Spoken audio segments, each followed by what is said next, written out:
নির্বাচন ও গণভোটের তফসিল নিয়ে ইসির বৈঠক আজ।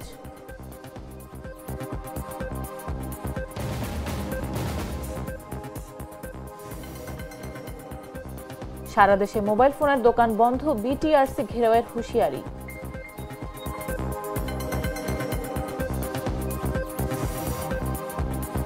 ভারতের নাইট ক্লাবে ভয়াবহ আগুন, পর্যটক সহ নিহত 23।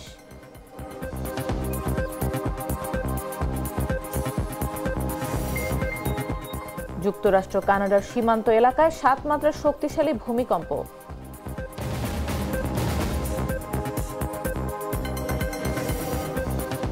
এবং মেসির জোড়া অ্যাসিস্টে মিয়ামির স্বপ্ন পূরণ।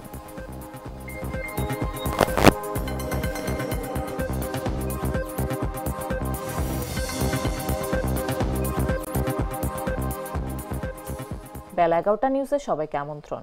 সাথে আছে আমি নাফিস আব্দুল্লাহ। লাল সরিষার দানা থেকে তৈরি হয় প্রাণ সরিষার তেল, আসল ঝাঁঝে আসল স্বাদে।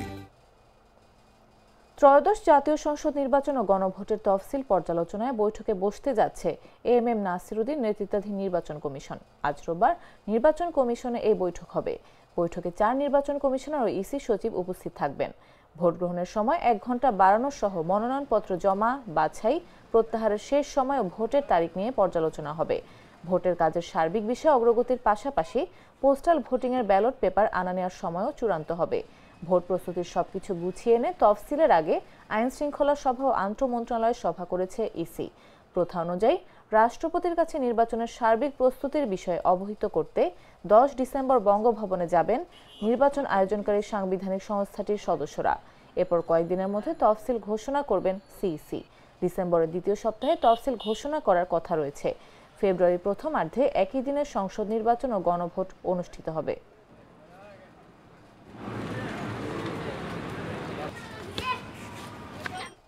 গণবদলি ও গণশোকজের মুখে কর্মসূচি স্থগিত করে অবশেষে বার্ষিক পরীক্ষায় ফিরছেন সরকারি প্রাথমিক বিদ্যালয়ের সহকারী শিক্ষকরা।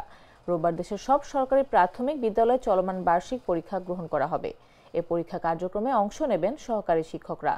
প্রাথমিক শিক্ষক দাবি বাস্তবায়ন পরিষদের অন্যতম আহ্বায়ক মোহাম্মদ শামসুদ্দিন মাসুদ শনিবার রাত 9টার দিকে এই তথ্য জানান। তিনি বলেন, শিক্ষার্থীদের স্বার্থ, অভিভাবকদের দাবির মুখে আমরা পরীক্ষায় ফিরছি। পাশাপাশি গণহারে যেভাবে শিক্ষকদের শোকজ, বদলি করে হয়রানি করা হচ্ছে তা বিবেচনায় নিয়ে আপাতত কর্মসূচি স্থগিত করা হয়েছে। বার্ষিক পরীক্ষা শেষে আমরা আবার নতুন কর্মসূচি ঘোষণা করব। গত 27 নভেম্বর থেকে প্রাথমিক শিক্ষক দাবি বাস্তবায়ন পরিষদের ডাকে লাগাতার কর্মবিরতি শুরু করেন শিক্ষকরা। এরপর 1 ডিসেম্বর থেকে বার্ষিক পরীক্ষা বর্জন এবং 2 ডিসেম্বর থেকে কমপ্লিট শাটডাউন বা বিদ্যালয়ে তালা ঝুলানোর কর্মসূচি করেন তারা। তবে 4 ডিসেম্বর একযোগে 42 জন শিক্ষককে ভিন্ন জেলা প্রশাসনিক বদলি করার পর কর্মসূচি স্থগিত করে পরীক্ষায় ফেরার ঘোষণা দেন আন্দোলনরত শিক্ষকরা।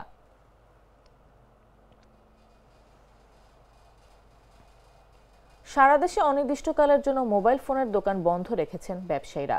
রোববার সকাল থেকে কর্মসূচি শুরু হয়েছে। ঢাকার মোবাইল ফোনের বেশিরভাগ দোকান বন্ধ রাখতে দেখা গেছে।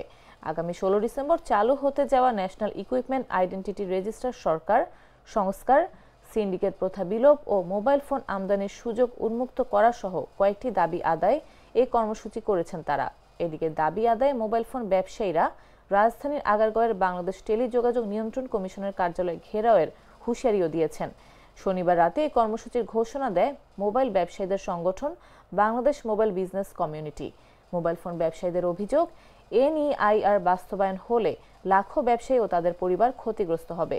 নতুন এই নিয়মের ফলে শুধুমাত্র একটি বিশেষ গোষ্ঠী লাভবান হবে এবং বাড়তি করের চাপে গ্রাহক পর্যায়েও মোবাইলের দাম বেড়ে যাবে।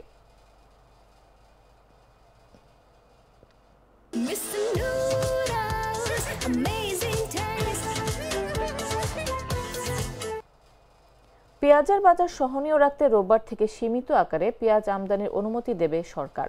প্রতিদিন 50টি করে আইপি ইস্যু করা হবে। প্রত্যেকটি আইপিতে সর্বোচ্চ 30 টন পেঁয়াজের আমদানির অনুমোদন দেওয়া হবে।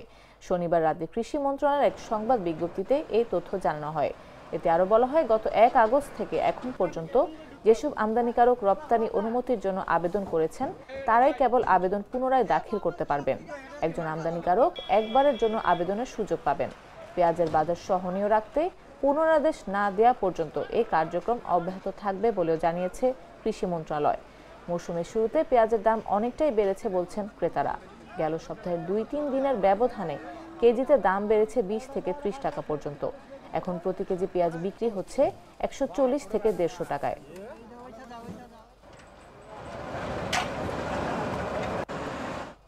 চট্টগ্রামের মিরসরাই উপজেলায় এবার 1200 হেক্টর জমিতে শীতকালীন শাকসবজি চাষ করা হয়েছে। উপজেলার 16টি ইউনিয়ন ও 2টি পৌরসভায় শীতকালীন সবজি চাষ করে লাভবান হচ্ছেন কৃষকেরা। খোঁজ নিয়ে জানা গেছে, উপজেলার বিভিন্ন কৃষি জমিতে 660 হেক্টর শিম, 50 হেক্টর জমিতে লাল শাক, 65 হেক্টর জমিতে মিষ্টি কুমড়া, 90 হেক্টর জমিতে লাউ, পালং শাক, মূলা শাক, বেগুন, টমেটো, বাঁধাকপি, ফুলকপি, বরবটি সহ বিভিন্ন শীতকালীন সবজির চারা রোপণ করা হয়েছে। বেশি সবজি চাষ হয় দুর্গাপুর, খৈয়াছড়া ও ওয়াহেদপুর ইউনিয়নে।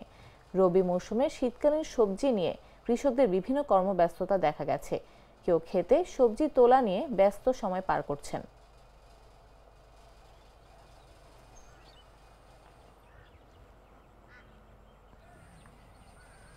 রোজকার সাধারণ খাবার এখন হবে অসাধারণ। প্রাণ স্বাদের মশলা, স্বাদ বাড়ায়, ঘ্রাণ ছড়ায়। জানাবো আন্তর্জাতিক সংবাদ।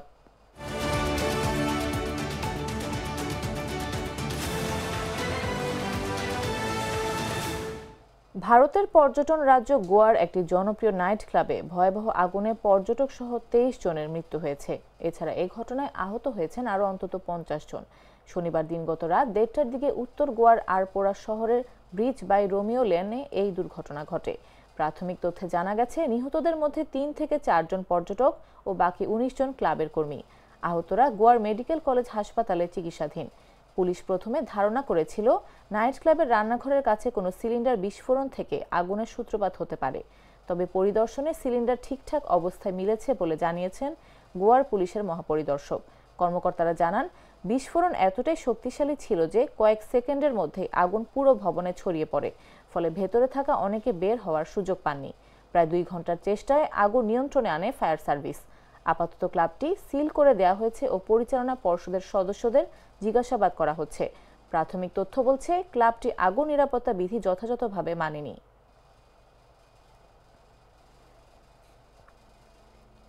যুক্তরাষ্ট্রের আলাস্কা ও কানাডার ইউকন সীমান্ত এলাকায় 7 মাত্রার শক্তিশালী ভূমিকম্প আঘাত এনেছে।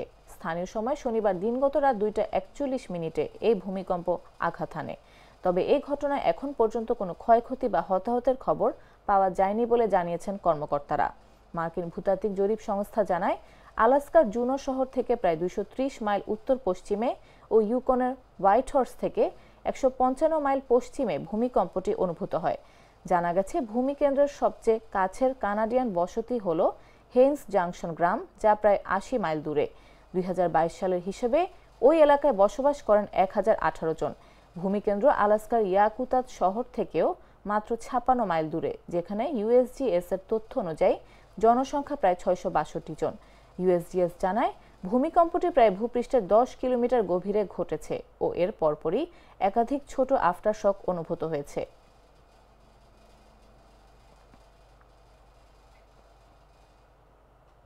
এবারে খেলার খবর।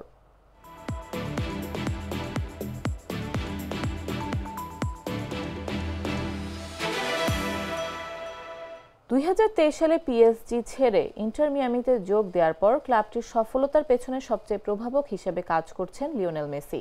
জোড়া অ্যাসিস্টে 3-1 ব্যবধানে ভ্যানকুইবারকে হারিয়ে প্রথমবারের মতো মেজর লিগ সকারের সবচেয়ে বড় শিরোপা MLS কাপ উঁচিয়ে ধরল ফ্লোরিডার ক্লাবটি।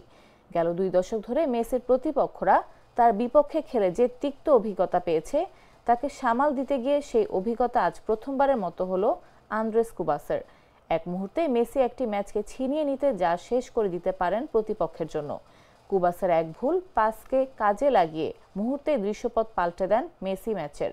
নিখুঁত এক পাসে বল পেয়ে যান রদ্রিগো ডি পল। বল পেয়ে জাল খুঁজে নিতে মোটেও ভুল করেনি মেসির আর্জেন্টাইন সতীর্থ। 71 মিনিটে 1-1 সমতার ম্যাচ পরিণত হয় 2-1 স্কোরে। এগিয়ে যায় মিয়ামি। প্রতিপক্ষ কোনোভাবেই মেসিকে সুযোগ দিচ্ছিল না, তবে সামান্য সুযোগই মেসি কাজে লাগিয়ে ম্যাচ থেকে ছিটকে দেন। ম্যাচে 2 অ্যাসিস্টে শেষ পর্যন্ত 3-1 ব্যবধানের জয় প্রথমবার MLS কাপের শিরোপা ঘরে তোলে মিয়ামি।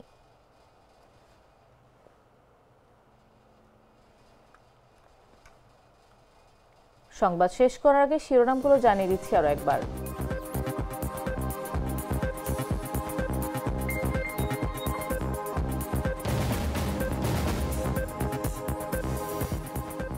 নির্বাচন ও গণভোটের তফসিল নিয়ে ইসির বৈঠক আজ।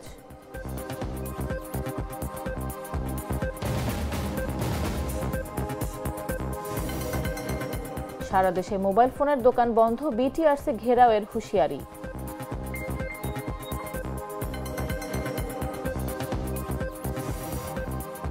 ভারতের নাইট ক্লাবে ভয়াবহ আগুন, পর্যটক সহ নিহত 23।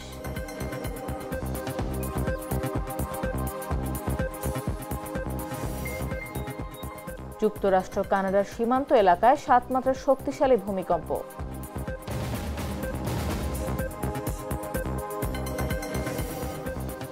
এবং মেসির জোড়া অ্যাসিস্টে মিয়ামির স্বপ্ন পূরণ।